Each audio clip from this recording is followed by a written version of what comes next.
Hi hello అందరికీ. అందరూ ఎలా ఉన్నారు? నేనైతే సూపర్‌గా ఉన్నాను. మీరు కూడా సూపర్‌గా ఉండాలని కోరుకుంటున్నాను. ఈ వీడియోలో మీకు ఒక సింపుల్ ఫ్లేవర్డ్ రైస్ ఎలా చేయాలో చూపించబోతున్నానండి. చాలా టేస్టీగా ఉంటుంది. వెజ్‌లోకైతే సూపర్‌గా ఉంటుందండి. నాన్ వెజ్‌లోకైతే అదిరిపోతుంది. చాలా చాలా బాగుంటుంది. మీరు లంచ్‌లోకైనా, డిన్నర్‌లోకైనా చక్కగా సింపుల్‌గా చేసేసుకోవచ్చు. చాలా ఈజీగా చేసుకోవచ్చు. ఫస్ట్ టైం చేసినా కూడా పర్ఫెక్ట్‌గా వస్తుంది. స్కిప్ చేయకుండా వీడియో మొత్తం చూడండి. ఇలా కుక్కర్ పెట్టేసుకుని దానిలోకి ఆయిల్ వేసుకోండి. హోల్ గరం మసాలా వేసుకోవాలండి. చిన్న దాల్చిన చెక్క ముక్క, 2 లవంగాలు, 2 బిర్యానీ ఆకులు, ఒక మరాఠీ మొగ్గ, కొంచెం షాజీరా అన్నీ వేసేసుకుని స్టార్ ఫ్లవర్ కూడా వేసుకుని వేయించుకుని తర్వాత దానిలోకి పొడుగ్గా కట్ చేసుకున్న ఉల్లిపాయ ముక్కలను వేసుకోవాలి. అలాగే పొడుగ్గా కట్ చేసుకున్న మిర్చిని కూడా వేసుకోవాలి. ఇవన్నీ చక్కగా మగ్గే వరకు మగ్గించుకోవాలండి. బాగా వేగక్కర్లేదు, మగ్గితే సరిపోతుంది. మీకు ఈ వీడియో నచ్చితే సబ్స్క్రైబ్ చేసుకోండి. పక్కన ఉన్న బెల్ మీద ప్రెస్ చేస్తే ఆల్ అనే ఆప్షన్ వస్తుంది. ఆల్ అనే ఆప్షన్ కూడా ప్రెస్ చేస్తే కొత్త వీడియో పెట్టగానే మీకు వెంటనే నోటిఫికేషన్ వస్తుంది.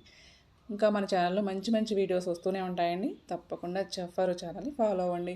ఉల్లిపాయల్లో కొంచెం సాల్ట్ వేసుకుని వేయించుకున్న తర్వాత దానిలోకి ఒక స్పూన్ అల్లం వెల్లుల్లి పేస్ట్ వేసుకుని పచ్చివాసన పోయే వరకు వేయించుకోవాలి. తర్వాత కొంచెం కొత్తిమీరని కూడా వేసుకోండి. మీకు ఇష్టమైతే పుదీనా కూడా వేసుకోవచ్చు. నేను పుదీనా అయితే వేయలేదు. దానిలోకి వాటర్ పోసేసుకోండి.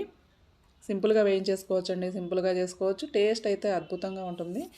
తప్పకుండా ట్రై చేసి ఎలా వచ్చిందో నాకు కామెంట్ సెక్షన్లో కామెంట్ చేయండి. వాటర్ పోసుకోండి. ఒక గ్లాస్ బియ్యానికి 2 గ్లాసులు వాటర్ అయితే వేసుకోవాలి.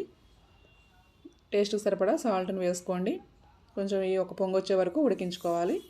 ఈ వాటర్ అంతా కూడా ఇలా బాయిల్ అవుతున్నప్పుడు మనం ముందుగానే వాష్ చేసి పెట్టుకున్న బియ్యం వేసేసుకోవాలి. దీనిలో పిల్లలైనా పెద్దవాళ్ళైనా కూడా చాలా ఇష్టంగా తింటారు. ఇలా చల్లగా ఉన్నప్పుడు ఇలాంటివి చేసుకుంటే కనుక చాలా మంచిది. జలుబులు అలాంటివి కూడా రాకుండా ఉంటాయి. ఎందుకంటే మనం స్పైసెస్ వేసాం కాబట్టి. చూడండి, ఇలా వేసేసుకున్న తర్వాత బియ్యం దానిలో ఒక స్పూను నెయ్యి వేసుకోండి. నెయ్యి వేసుకుంటే ఫ్లేవర్ అయితే సూపర్గా ఉంటుంది. ఇలా కుక్కర్కి మూత పెట్టేసుకొని 2 విజిల్స్ వచ్చే వరకు ఉడికించుకోవాలండి. నేను డైరెక్ట్గా వేసాను కాబట్టి 2 విజిల్స్ సరిపోతాయి. మీరు లోపల గిన్నె పెట్టుకుని కనుక చేసుకుంటే 4 విజిల్స్ వచ్చే వరకు ఉంచుకుంటే చాలా బాగుంటుందండి. ఒక గ్లాస్కి 2 గ్లాసులు వాటర్ పోసాను కాబట్టి చక్కగా పొడి పొడిలాడుతూ ఉంది. చాలా బాగుంటుంది. బాస్మతి రైస్ అయితే కనుక 1½ గ్లాస్ వాటర్ వేస్తే సరిపోతుందండి. అంతే, ఎంతో వేడివేడిగా సర్వ్ చేసుకుని నాన్ వెజ్ కర్రీ కానీ వెజ్ కర్రీ కానీ ఏదైనా మీకు ఇష్టమైంది సర్వ్ చేసుకుని ఎంజాయ్ చేయండి.